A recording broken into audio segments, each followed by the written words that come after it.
Welcome to Watch Mojo. And today, we're looking at the most popular and iconic bands from each of the 50 states, starting with the first 25, in alphabetical order. I was crying just to get you, now dying to let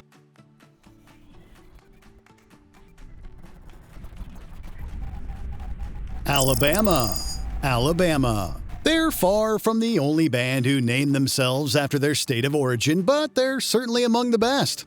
Living in heaven with my Dixieland delight. If there's one thing that makes Alabama stand out, it's the way they distilled many aspects of Southern roots music into one package: country, bluegrass, gospel, and Southern rock, all covered and excelled at by this formidable group of musicians. Sing it, song of the South, sweet potato pie and I shut my mouth. They had the good fortune of nailing their sound early, thrilling fans with songs like Dixieland Delight and The Closer You Get. Not only did they push boundaries with their music, they also offered an insight into where country was going in the future. The closer you get, the further I fall.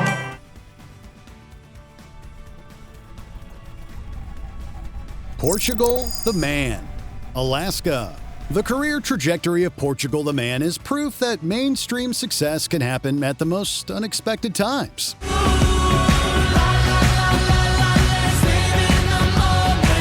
The band were already critical darlings on the indie scene, earning a devoted fan base due to their eclectic style and fearless experimentation. However, their commercial success well and truly skyrocketed after the release of 2017's hit single, Feel It Still. I've been feeling it since 1966. Might have had your fill, I can feel it still. All of a sudden, a band that had legit underground street cred found themselves at the upper echelons of the charts. As far as bands from Alaska are concerned, that one song alone puts them in a league of their own. I don't wanna work forever.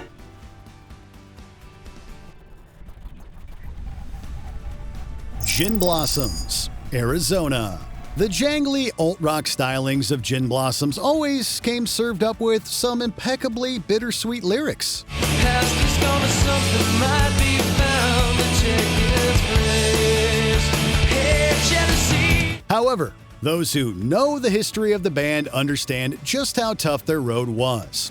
Their songwriter and lead guitarist Doug Hopkins left the band just before the release of their breakthrough album, following struggles with his mental health and alcohol use disorder. Found out about you. Found out about you. He would unfortunately pass away just as his old band hit the big time, a heartbreaking asterisk beside their success. They would, of course, persevere and achieve huge success without Hopkins, earning their status as perhaps Arizona's most iconic band. I just figure everything is cool until I hear it from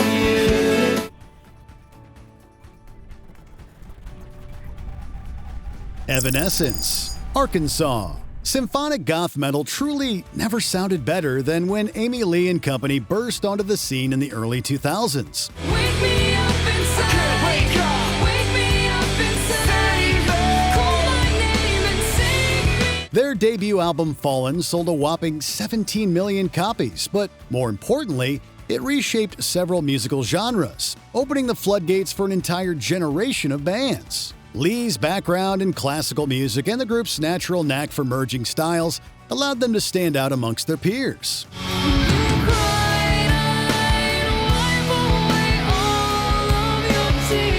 Evanescence were not quite emo, not quite goth, and not quite nu metal, standing on their own as something truly unique. It's no wonder that all these years later, they still sound as fresh as ever.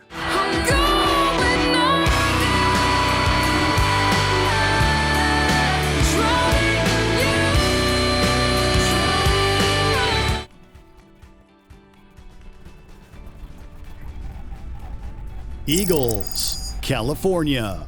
When it comes to California, we could have very easily gone for the pop mastery of the Beach Boys, the funk of the Red Hot Chili Peppers, or the thrash metal of Metallica. However, when it comes to capturing the very essence of the Californian experience, we couldn't look past the Eagles. Take it easy, take it easy. Whether it's the laid-back sounds of Take It Easy or the grim picture painted in Hotel California, the Eagles tapped into the spirit of a place in time with their sound. Welcome to the Hotel California. Such a lovely place, such a lovely place. They dominated the radio in the 1970s, and to this day, their greatest hits album remains one of the biggest sellers of all time. You're still the same old girl you used to be.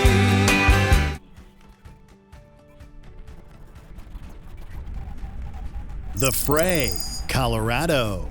There were few bands, if any, who best exemplified the sounds of 2000's balladry quite like the Fray. Lost and insecure. You found me, you found me. This Colorado band were intent on wearing their emotions on their sleeve, using introspective lyrics and soaring choruses to carve out several big hits. The biggest of them was, of course, How to Save a Life, the quintessential indie piano rock anthem of the decade in question.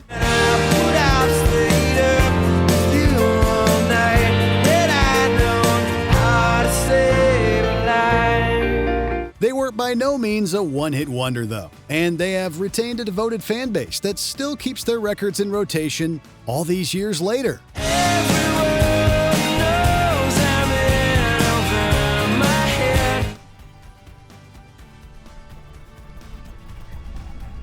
MGMT, Connecticut. There are so many modern groups that owe a debt to indie pop band MGMT. Upon forming in Connecticut early in the century, they seemed just as surprised as everyone else to achieve the level of global fame they did. A baby is born, crying out for attention. Their infectious mix of psychedelic experimentation and alt-rock left them with a string of enduring hits. They could write hooks, infectious synth riffs, and their production style was way ahead of its time. We're fated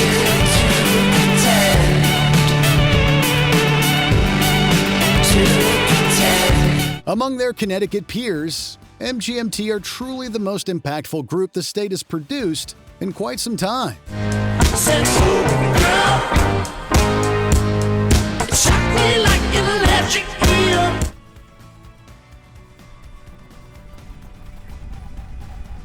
George Thorogood and the Destroyers, Delaware.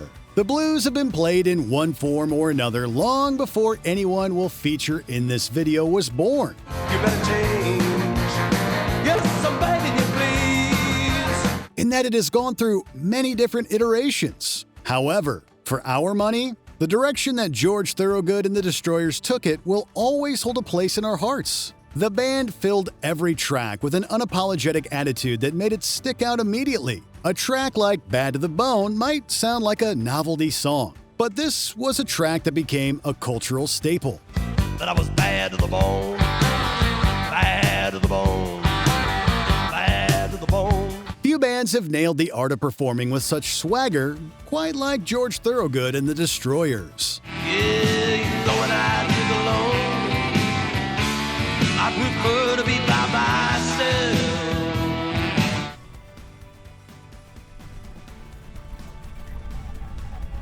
Tom Petty and the Heartbreakers, Florida. Trust us, we were very tempted to give Lynyrd Skynyrd the nod here. Song for song, album for album though, it's very hard to look past Tom Petty and the Heartbreakers when it comes to Florida's musical output. Let's dance with Mary Jane one more time to kill the pain. From their very first album to their last, there was always something to enjoy from Tom Petty's output. Stand my ground, and I won't back down. Some songwriters make an intense splash with one record and can't sustain it, while others are able to reinvent the wheel several times in their career. Tom Petty and his band certainly fall into the latter category. I'm learning to fly, but I ain't got wings.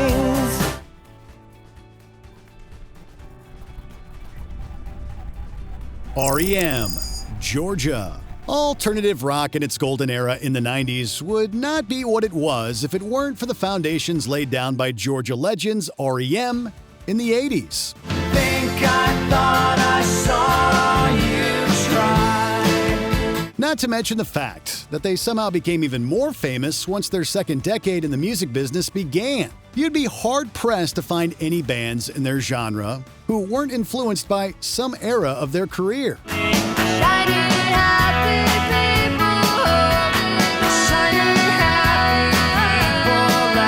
Michael Stipe was the perfect frontman, understated and mellow, but with an undeniable charisma. When the group pivoted into the mainstream, it was a truly comfortable transition, and from that point on, the hits just kept on flowing.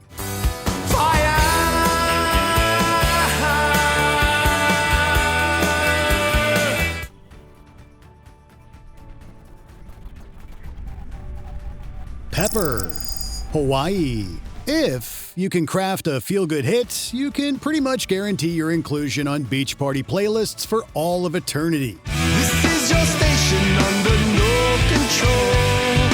Get up, get up, get up, get up, get up, enjoy the show. For Hawaii icons Pepper, that's exactly what happened to them. Known for their mix of surf rock, reggae, and punk, their status as a riveting live act led to a huge national following. Their formula was perhaps most impressively executed on Give It Up, one of their signature tracks, a tune that pushed the band right into the public eye. I'm sure you'd rather be with your stupid boyfriend instead. Their success also had the knock-on effect of introducing many unsuspecting ears to the joys of reggae music. What's wrong with your face? You never smile anymore.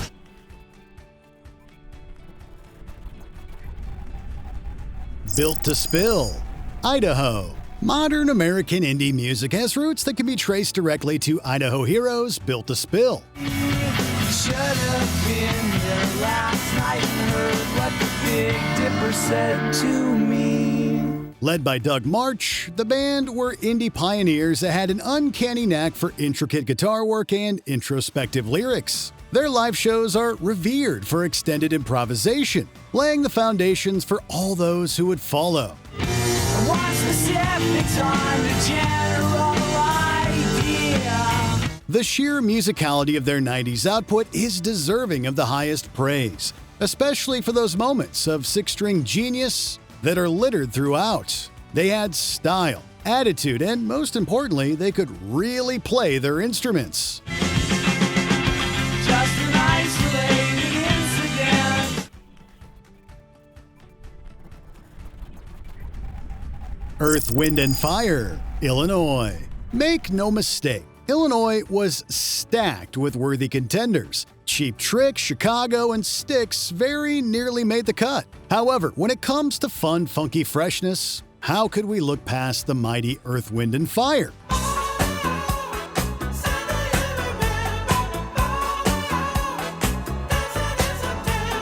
On paper, this mix of funk, R&B, soul, disco, and jazz might sound like a mess, especially when you add in the harmonies, horn sections, and even the band's visual elements.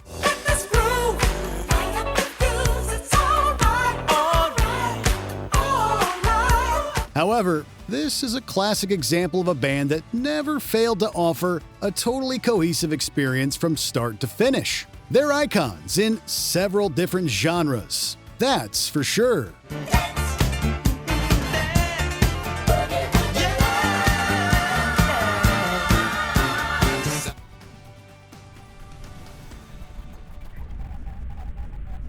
The Jackson 5, Indiana. Few states can lay claim to producing a greater superstar than Indiana's claim to Michael Jackson. When it comes to popular music, he's just about as popular as they come. However, seeing as we're covering only groups, we have to give our pick to the Jackson 5. Dancing, dancing. She's a dancing machine. Long before MJ went solo, he was fronting his family band, achieving a string of truly essential funk and R&B hits. I don't blame it on the moonlight. I don't blame it on the good times. I blame it on a boogie. Songs like Blame It on the Boogie and ABC were just as prevalent in modern culture as Thriller or Billie Jean. That's 2 Hall of Fame-worthy careers for the price of one. Easiest 1, 2, 3. Slipknot, Iowa.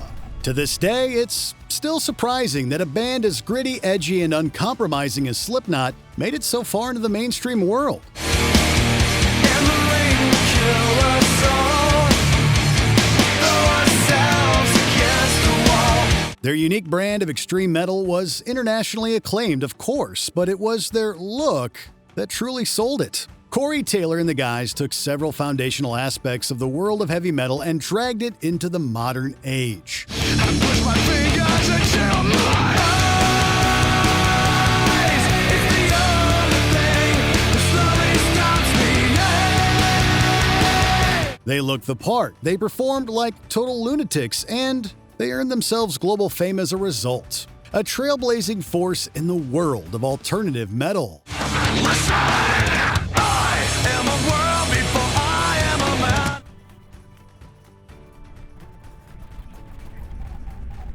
Kansas, Kansas. Lay your weary head to rest. Don't you cry no more. They had a little bit of prog, a little bit of classic rock, and it was all wrapped up with a touch of heartland sensibility.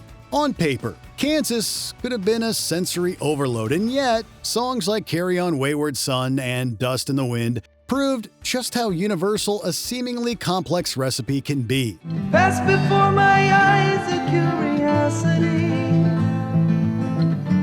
Dust in the wind. Their lyrics were dripping with philosophy and wisdom, while their instrumentation was perfect for the radio, but intriguing enough to hold the interest of mature listeners. To this day, they are by far and away the state of Kansas's finest band export. I'm on to the point of no return.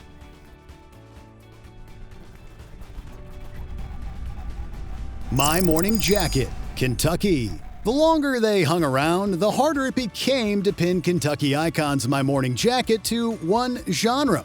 Almighty and sacred love. Sure, there are clear soul, rock, and psychedelic influences, but their studio experimentations and stunning live performances tend to bring them to an entirely different place.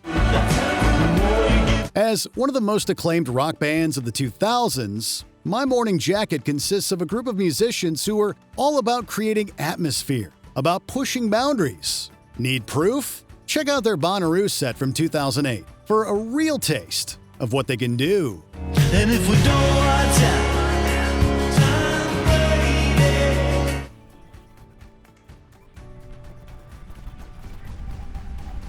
The Neville Brothers, Louisiana. Louisiana has a musical tradition that has produced some of the most essential American music of all time. You're like a bird. Free as a bird. If there's one group that really has a strong claim at being the primary cultural ambassadors of the New Orleans sound, it has got to be the Neville Brothers. Their musical approach is a melting pot of genres, taking elements of soul, funk, R&B, while adding a dash of local Creole influence. As a band, they were not only extremely proficient, but also incredibly unique as individuals, forming a unit that sounded unlike anything else on the radio during their heyday.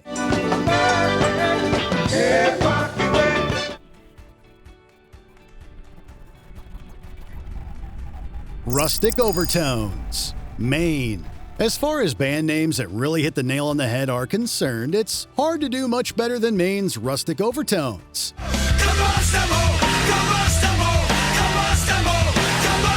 The ambition that the band showed with tracks like Combustible or Black Shirt made it instantly clear that they were very serious about their craft. black shirt, I don't ever wash it more than I wear it. Getting the endorsement of a legend like David Bowie didn't hurt them either. You can hear the elements of rock, soul, and jazz colliding whenever they're playing, especially in a live setting. In other words, their prolonged success is absolutely not an accident. Come on, revolutionary.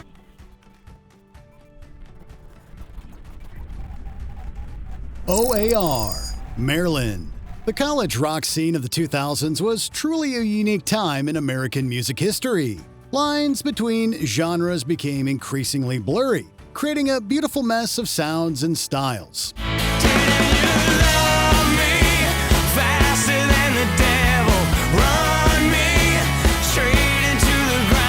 Maryland's O.A.R. are a true example of a band who earned their stripes on the live circuit. Sure, they had the hooks and pop sensibility in their back pocket when they needed them, but they were a jam band through and through. How many times can I break the last shadow? Crossover hits like Shattered sure sounded good on the record itself, but for the full experience, their acclaimed live shows were the only way to go. One of the most underrated bands of their era. And we dance through the night, yeah.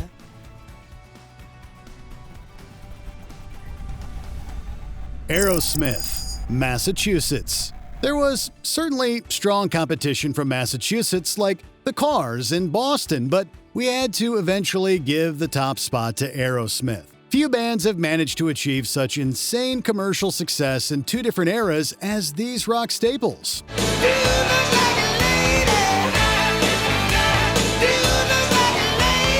Their 70s output saw them take a more clear-cut classic rock approach. However, after nearly imploding due to a number of deeply rooted issues, Steven Tyler and the boys became superstars during the MTV era. I don't wanna fall asleep 'cause I miss you, baby, and I don't wanna miss a thing. Songs like I Don't Want to Miss a Thing and Cryin' have literally become benchmarks for anthemic arena rock.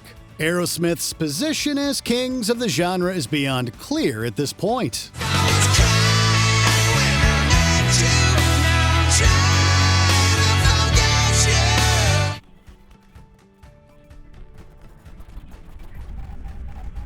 The Temptations, Michigan.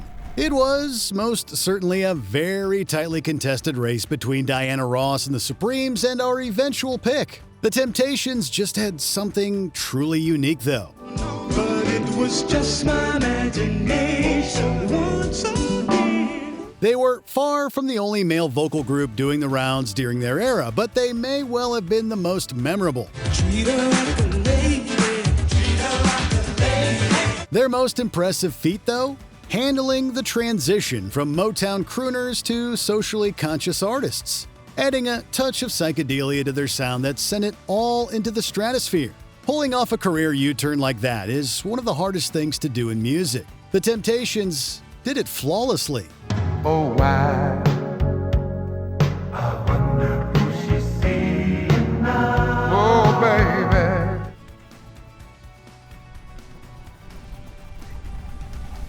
Prince and the Revolution, Minnesota. We're focusing on bands here, and thankfully, Prince was gracious enough to credit the Revolution on some of his most acclaimed work. Oh no, let's go crazy.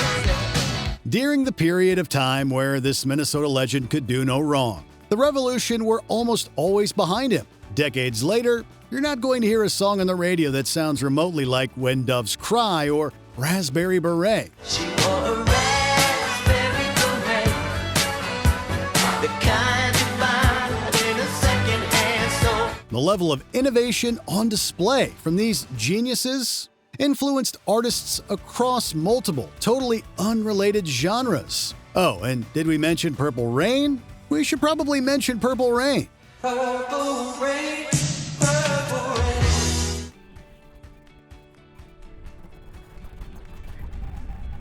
Three Doors Down, Mississippi. When the initial wave of American grunge music subsided, it paved the way for bands like Three Doors Down to step up to the plate. In the 2000s, their biggest hit, Kryptonite, was a huge mainstream success, opening the door for the band to engage in a truly packed touring schedule. I'll keep you by my side with my superhuman might, kryptonite. These guys are another example of a band who were committed to giving back to the fans, and during their peak, they earned a reputation for their consistent touring. Now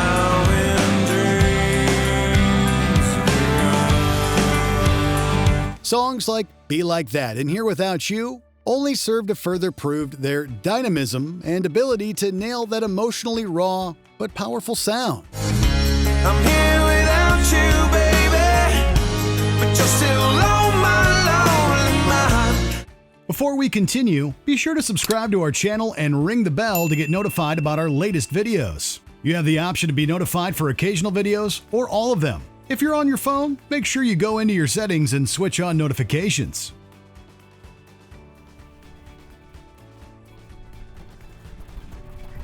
The Ozark Mountain Daredevils, Missouri.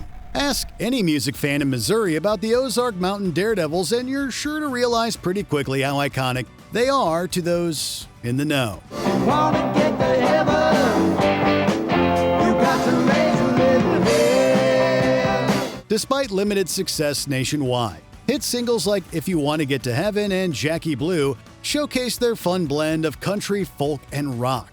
Ooh, Jackie Blue, making wishes that never come true. One of their best traits comes from their charm and the fact that they don't seem to take themselves too seriously. It's infectious music delivered by seasoned pros, and so if you do ever find yourself in Missouri, don't be surprised if you hear their material on the radio.